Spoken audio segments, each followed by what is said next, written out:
Continue with chapter number 4 from your political science book of grade 11, and the name of the chapter is Political Ideologies, and today we are going to start from fascism. Fascism was one of the two big authoritarian mass movements of the 20th century. Fascism arose as a revolution against the liberal way of life. Some regarded it as a post democratic political ideology which came as a reaction against democracy. Fascism had its origin in Italy and was the result of socio-economic political conditions of the First World War devastated country. So, what is fascism? The term fascism has been derived from Italy word fascis, which means a bundle of words or rods symbolizing discipline, unity, and strength. Fascism, in the initial stage, it was a program of action rather than a political philosophy. It was crudely, we can say its nature, it was crudely empirical and practical also. So, Mussolini, the chief exponent of fascist doctrine, declared fascism as an ideology compounded of the teaching of Machiavelli's doctrine of oppression, Hegel's political absolutism, and Soren's doctrine of violence, and William James' pragmatism. Pragmatism means we are being practical, that is called pragmatism. So, the birth of fascism, let us understand the background, how it is evolving. So, fascism had its birth in Italy immediately after the First World War because Italy have been buffed in the Treaty of Versailles in 1919 and signed after the war. So, after Mussolini came to power in 1922, the Fascist Party became the only authorized political organization of Italy. Fascism got commonly associated with the name of Mussolini, who started the rule of blood and iron in Italy. Mussolini's ideas and speeches and Rocco's philosophy constituted the basic tenets of fascism in Italy. So, what are the ideological sources of fascism? Fascism had no doctrine in its initial stage, okay, and but later on, and it was only after the establishment of fascist state in Italy that Mussolini, along with Rocco, settled down the project fascist ideology, that is fascism. Okay, in the process, they borrowed and never hesitated to borrow anything from anywhere. They came up with a tailor-made ism. That means they started cutting pieces and bits from here and there from different kind of ideologies, and they started putting it together, and virtually a hodgepodge. That means it was total confusion. There is no doubt that this resources were mutually contradictory. That means whatever points they were writing one after the other, it was contradictory to each other. However, the fascists cleverly combined these incompatible principles into the fascist doctrine. That means they knew that these points are togetherly not working. So what they started doing is put them together with a very sharp brain. They started putting it together. Right, we are in this page. Okay, next, fascism, nature, basic principles. Okay, the fascist philosophy does not believe in reason. Reason does not carry any appeal to them. The fascists regard man as an irrational animal. That means we are not rational, we don't have any practical sense, they are trying to say. And his social and political activities are based on its facts. I said they admit that their movement is mainly anti intellectual and a revolt against reason. So they are denying, okay, they are distrusting that there is something called reason, and everybody doesn't have this ability and rationality, right?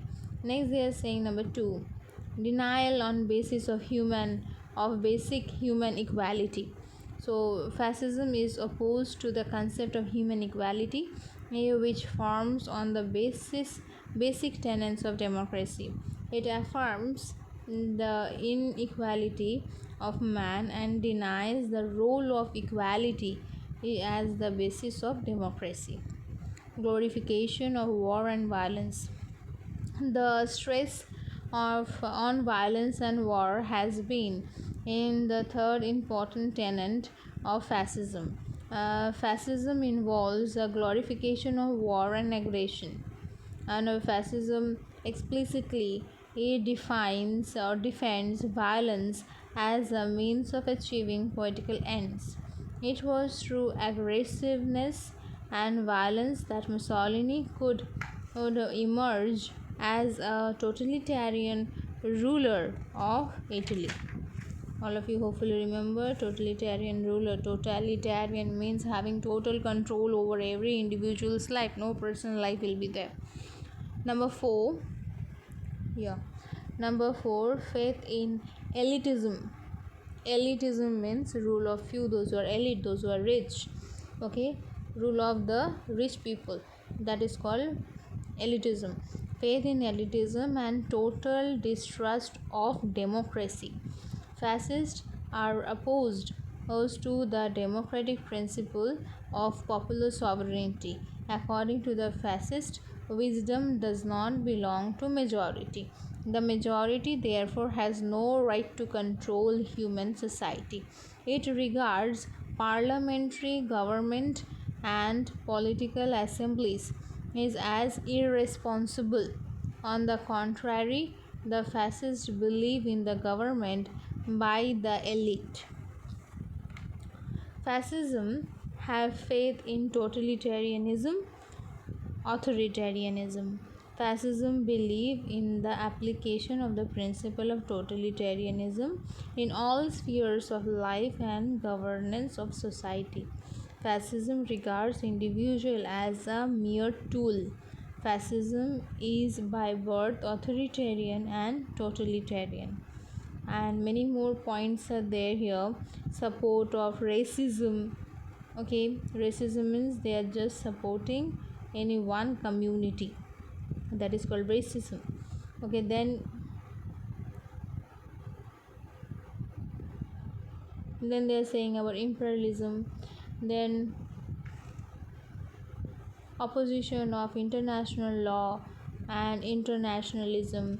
That means they were basically not following the laws which were made by the League of Nations after the First World War.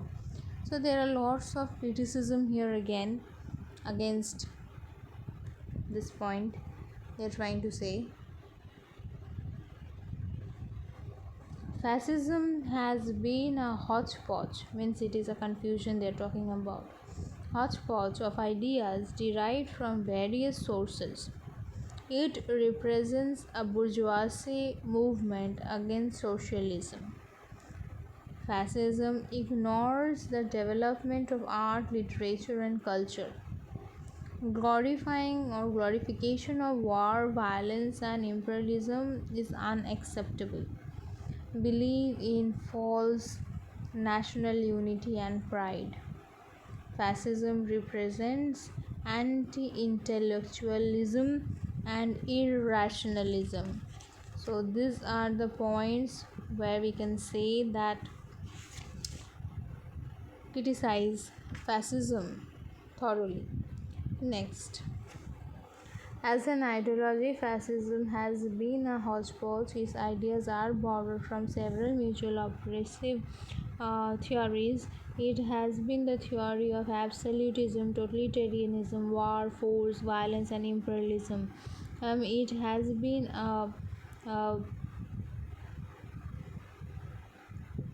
it has not been so cherishable or cherishing human values like liberty, equality for all men, right? So we can say fascism is a theory of an all-powerful nation state to which is an end in itself, which is created and custodian all rights and liberty of the people, which follows extremely nationalism and has the right and freedom to pursue expansionism and use war a means of secure its objectives.